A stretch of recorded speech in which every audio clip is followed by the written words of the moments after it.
सावित्री ब्राह्मणो जागृतो योचिष्ठो भट्टो भवो आपम दूरं लेटया दूरक यागच्छो याचिष्ठो भट्टो भव फूल पकड़ के भगवान ध्यान करिया मन में हाथ जोड़ो पद्मं पत्रासनस्यं ब्रह्मणे च तुमकौषि ओम आदिवर्णं धर्मज्ञा साक्षिमार्करा सदा ध्यायवान् सर्गतारिणी सावित्री वेदमातरम् ओम सावित्री देव्यो नमः। पुस्तकधारिणी फिर अक्षता को चढ़ाया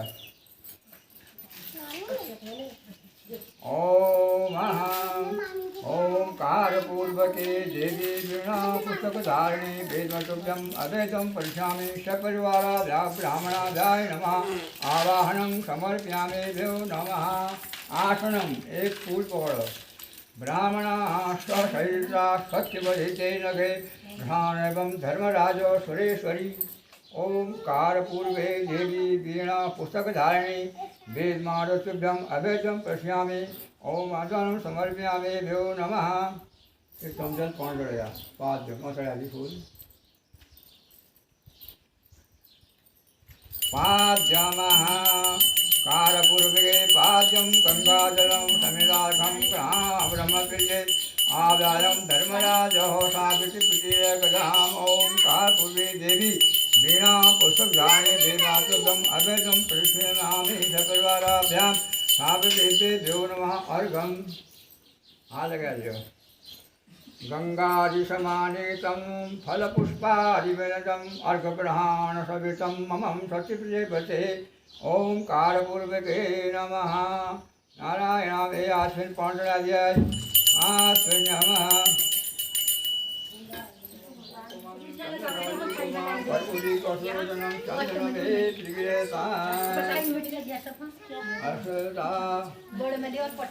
सब पट्टे में लगाओ पहले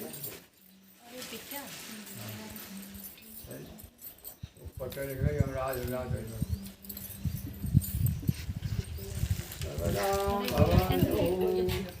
भगवान समझते हैं हमारी बात।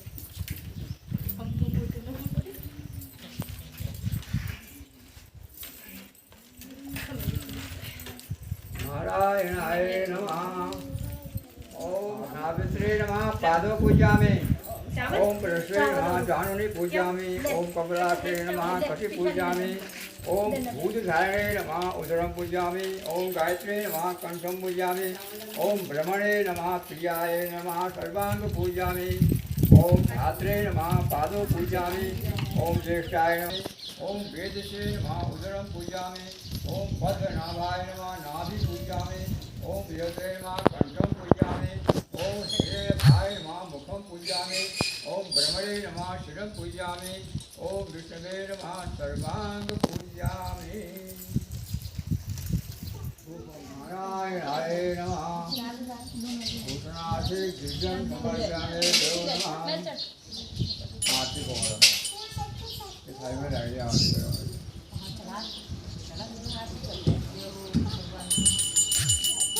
ओम जय जय जय जय जय जय अंत जो जो जो आराधनं गंगाधर नमो देवी महादेवी शिवाय नमः गंगाधरं दिगे नमः।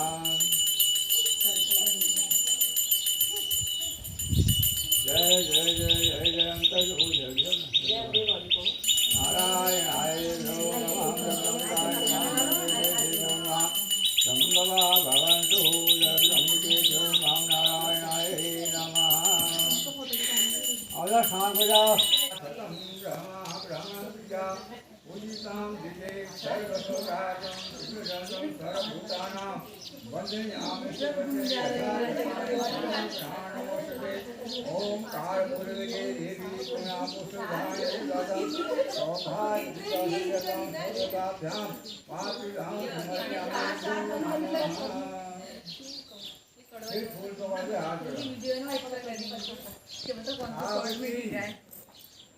ब्रह्म गायत्री सर्वैव सर्वदा प्रिया भाषण इदं फलम् वृक्षादुजेन वंशपात्रसहितं सौभाग्यदीर्घम् इमां सुविदां गौमयी सभ्यते श्रीमया ब्राह्मणस्य अत्युग्रम संप्रयन्ते इमनः एक समय तथा दान प्रतिष्ठा सिद्धे इमाम दक्षिणाम ब्राह्मणाम दासे ओम तत्सद नमः।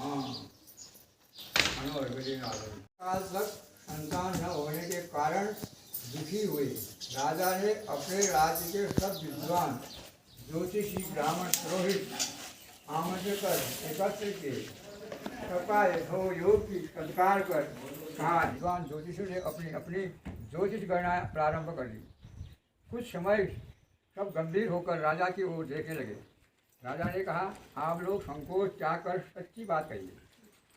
ज्योतिष बोले, हे राजन, आपके प्रश्न का उत्तर प्रसन्नता बढ़ाने वाला है, फिर सत्य को छिपाना नहीं है। आपको बता ही देना है, आपके एक अत्यंत रूपवान बुद्धिमान धर्म प्राण कन्या उत्पन्न हुई। उसके अतिरिक्त वो भी अपने विवाह के लिए 1 वर्ष बाद विधवा हो जाएगी। यह विधि का विधान। अब एक संतान है, बोले जागरण में 1 साल में विधवा हो जाएगी। ज्योतिषियों के भविष्यवाणी सुनकर राजा बहुत दुखी हुए।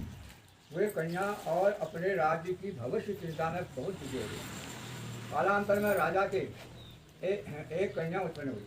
वह समय अनुसार बचपन व्यतीत कर युवा हुई और विवाह योग की आयु की हो गई।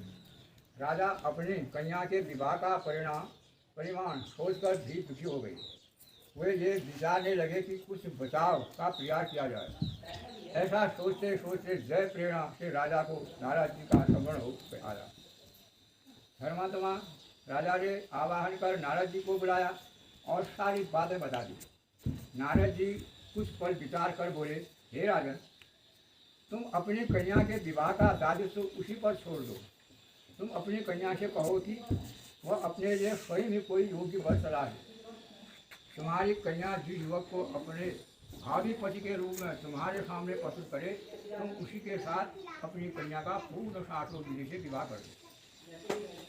तब अब राजा ने अपना खेल में छाटे। सब राजा ने अपनी कन्या सावित्री को बुलाया और नारद जी की बातें बताकर पूछा, हे पुत्री सावित्री, तुम कहो तुम्हारा क्या विचार है। सावित्री बोली, हे पिताजी, मैं नारद जी आदेश का प्रसन्नतापूर्वक पालन करूँगी।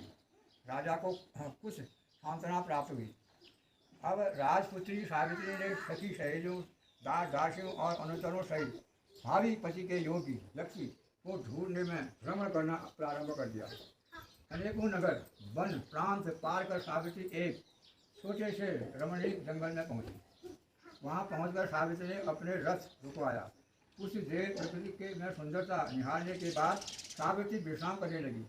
आँख खोलने पर एक वृक्ष की डाल पर बैठकर कुल्हाड़ी से लकड़ी काटता एक सुंदर बलिष्ठ और वर्ण युवक दिख पड़ा। उस युवक को देखकर सावित्री का ध्यान उस युवक के चेहरे के भावों, मुखाकृति और स्वभाव का अध्ययन करती रही। युवक का मौन निरीक्षण करते हुए काफ़ी समय व्यतीत करने के बाद सावित्री ने अपने अनुचरों द्वारा उस युवक को बुलवा भेजा। सावित्री द्वारा बुलाए जाने पर सत्यवान उसके पास आ पहुंचा। सावित्री द्वारा परिचय पूछने जाने पर सत्यवान ने कहा, हे राजकुमारी, मैं एक दलिता प्रभावित कुलीन युवक हूँ। इसी जंगल में रहता हूँ। मेरे साथ ही मेरे माता पिता भी रहते हैं। वे अंधे हैं। मैं जंगल की लकड़ी काटकर बाजार में बेचता हूँ। इसी से हम तीनों प्राणियों का जीवन निर्वाह होता है। मेरा नाम सत्यवान है। आप कहिए, मैं आपकी क्या सेवा करूँ। उस समय सत्यवान नामक युवक की शीलता, शिक्षिता और सपष्टवादिता से सावित्री बड़ी प्रभावित हुई। उसने युवक के गुणों से प्रभावित होकर उससे विवाह करने का निश्चय किया। ऐसा निर्णय लेते ही सावित्री ने युवक से शांत गंभीर स्वर में विमलतापूर्वक विवाह का प्रस्ताव रखा। सावित्री का प्रस्ताव सुनकर सत्यवान ने कोमल नम्र स्वर से कहा, हे राजकुमारी, मेरे साथ विवाह करना आपके लिए उचित नहीं है। मेरे साथ ही आप भी दुखी और संकटों में फिर डालेंगे। इसके बाद सावित्री बार बार विवाह का आग्रह करने लगी। सत्यवान तरह तरह से समझाता रहा, लेकिन सावित्री के हट करने पर सत्यवान ने कहा, समय भी मेरी कुटिया है, वहाँ मेरे माता पिता हैं, आप उनके पास चलें। अच्छा हो कि जब आप उनके सामने हो। सत्यवान के प्रस्ताव को उत्साहित होकर सावित्री उसकी कुटिया में गई। वहाँ सत्यवान के अंधे माता पिता ने अभी सावित्री को हर तरह से समझाया।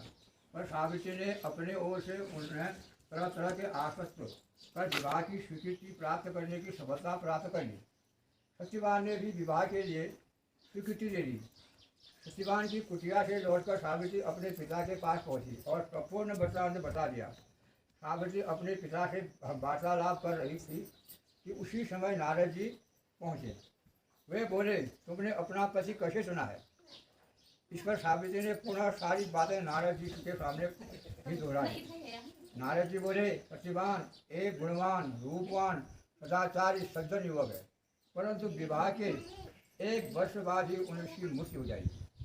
इसलिए हे सावित्री, तुम अपने लिए पुनः किसी अन्य व्यक्ति की उतरो। सत्यवान अल्पाज, कम उम्र के, मैं मरने वाला है। नारद जी की बात सुनकर सावित्री बोली, हे नारद जी, जय भी भय से मैं धर्म विमुख नहीं हो सकती हूँ। हिंदू नारी जीवन में एक बार अपने पति का चुनाव करती है। मैं सत्यवान को अपना पति चुन चुकी हूँ, अब वचन भंग का पातक नहीं करूँगी। नारद जी ने और सावित्री के पिता ने उसे तरह तरह से समझाया, पर सावित्री सत्यवान से ही विवाह करने पर दृढ़ रही। तो नारद जी ने कहा, तुम्हारा कल्याण हो, जीवन सुखी हो। नारद जी आशीर्वाद देकर विदा हो गए। सावित्री की इच्छा अनुसार उसके पिता ने उसका विवाह सत्यवान के साथ कर लिया। सावित्री को ज्ञात था कि 1 वर्ष बाद उसके पति की मृत्यु हो जाएगी। ऐसे में यदि शंकर जी को प्रश्न कर लिया जाए तो विधि और विधान पर भी विजय पाई जा सकती, क्योंकि शंकर जी के विषय में प्रसिद्ध मैं कठिन अंकुर भाव है, भाव को मेट सकहि त्रिपुरारी, अर्थात शंकर जी में शक्ति है कि विधता का विधान भी बदल सकते हैं। ऐसा सब प्रकार से निश्चय कर सावित्री भक्तिपूर्वक शंकर भगवान की आराधना करने लगी। सत्यवान के लिए सावित्री पूर्ण मनोयोग से शिव जी की आराधना करती रही। जब सत्यवान की आयु के केवल 7 दिन शेष प्रश्न करने लगी, अतः सावित्री की भक्ति से प्रश्न होकर भगवान शंकर उसके सामने प्रकट हुए और बोले, मैं तुम्हारी भक्ति से प्रश्न हूँ, मुझसे मनोमांति वर मांग लो। सावित्री बोली, भगवान मेरे पति की आयु के 2 ही दिन शेष है, कृपया उनकी जीवन रक्षा की युक्त बताइए। भगवान शंकर बोले, कल जेठ की अमावस्या के दिन भक्ति पूर्वक वट वृक्ष की पूजा करने से तुम्हारी मनोकामना पूरी होगी। सावित्री ने वट वृक्ष की भक्ति पूर्वक पूजा की और रात्रि में जागरण किया। दूसरे दिन प्रातःकाल जब सत्यवान जंगल में लकड़ी काटने जाने लगा तो सावित्री भी उसके साथ चलने की हट करने लगी। इसी प्रकार सास ससुर को राजी कर सावित्री ने पति को भी मना लिया और उसके साथ जंगल में स्वयं भी गई। लकड़ी काटने के लिए सत्यवान एक वृक्ष पर चढ़ गया। एक डाल को काटने के लिए कुल्हाड़ी चलाते ही सत्यवान का सिर दर्द करने लगा। वह वृक्ष के से उतर आया और सावित्री से बोला, मेरे सिर में पीड़ा हो रही है, मैं आराम करना चाहता हूँ। पतिव्रता धर्म पारायणा सावित्री चिंतित होने लगी। सत्यवान कुछ ही देर में मूर्छित होकर अचेत हो गया। तभी सावित्री ने अपने सन्मुख एक दिव्य पुरुष को देखा। उस दिव्य पुरुष को देखकर सावित्री ने पूछा, आप कौन हैं? उसने उत्तर दिया, मैं यमराज हूँ, तुम्हारे पति की आयु समाप्त हो चुकी है, मैं उसके प्राण लेने आया हूँ। अपनी बात समाप्त कर यमराज ने सावित्री को की गोद में अचेत पड़ सत्यवान के प्राण लेकर प्रस्थान किया। सावित्री भी यमराज के पीछे पीछे चल पड़ी। यमराज ने सावित्री को अपने पीछे आने से बार बार मना किया, पर सावित्री नहीं मानी। जब वह यमराज के पीछे चलती हुई बहुत दूर आ गई तो उसने अपना पीछा छोड़ने का विचार किया। यमराज बोले, अपने पति को प्राण दान देने के अतिरिक्त तो कोई अन्य वर मांग लो और लौट जाओ। इस पर सावित्री ने कहा, हे धर्मराज, मेरे अंधे सास ससुर किसे नेत्रवान हो जाए। धर्मराज एवं मत कह दिया। सावित्री के अपने सास ससुर का खोया राज्य लौटाने की प्रार्थना की। धर्मराज ने उसे भी स्वीकार किया तो अंत में सावित्री ने 3री बार वर मांगा, वह पुत्रवती हो जाए। धर्मराज ने 3रा वर भी स्वीकार कर लिया। वरदान देकर धर्मराज शीघ्रता से आगे बढ़े। कुछ दूर जाने के बाद धर्मराज ने पीछे मुड़कर देखा तो पाया कि सावित्री अभी भी पीछे पीछे चली आ रही है। इस पर क्रोधित होकर धर्मराज बोले, मैंने तुम्हारे तीनों वर्ष स्वीकार कर लिए, फिर तुम मेरे पीछे पीछे क्यों आ रही हो? सावित्री बोली, भगवान आपने मुझे पुत्रवती होने का वर दिया, फिर भी आप मेरे पति के प्राण लेकर जा रहे हैं। पति के बिना मैं कैसे पुत्रवती बनूंगी? सावित्री का तर्क सुनकर और अपने वरदान देने की गति का अनुभव कर धर्मराज बौखला गए। उन्हें संयत होकर बोले, सावित्री बड़ी चतुरता से तुमने मुझे धर्म संकट से न डाला। चाहो वरदान असत्य नहीं होगा। अपने पति के पास जाओ, तुम्हारे पहुँचते ही सत्यवान जीवित हो जाएगा, उठेगा। जय हो। सावित्री अपने पति के पास लौटकर आई तो वह जीवित हो उठा। दोनों प्रश्न होकर कराए। कुछ ही समय में यमराज के दोनों वरदान भी पूरे हो गए। सावित्री के सास ससुर को दिखाई देने लगा, उनका राज्य भी वापस मिल गया। यह सब बड़ शायद अमावस्या के व्रत का प्रभाव था। इस व्रत को सर्वप्रथम सावित्री ने मनाया। ऐसे में इस व्रत का दूसरा नाम वट सावित्री व्रतम ही हुआ। हे भगवान, जिस प्रकार आपने सावित्री को अचल सुहाग दिया, वैसे ही सबों को देना। जो आपका भक्तिपूर्वक व्रत करे, सावित्री के पिता को पुराने श्राप से मुक्ति प्राप्त हुई। सावित्री के पिता अश्वपति को भी स्वपुत्र प्राप्त हुई और सावित्री सत्यवान ने भी स्वपुत्र प्राप्त करके दीर्घायु तक राज्य होगा। अंत में वैकुंठ सिधारी। प्रत्येक सौभाग्यवती के लिए यह व्रत करना आवश्यक है। ओम धर्मराज की जय।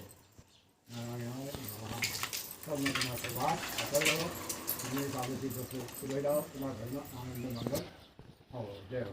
हाँ चलो।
प्रथम प्रणाम करूं स्वामी भैया कार्तिक जिंदगी, स्वामी भैया कार्तिक जिंदगी, आदत सकल करे से प्रथम प्रणाम करूं, आदत सकल करे से प्रथम प्रणाम करूं।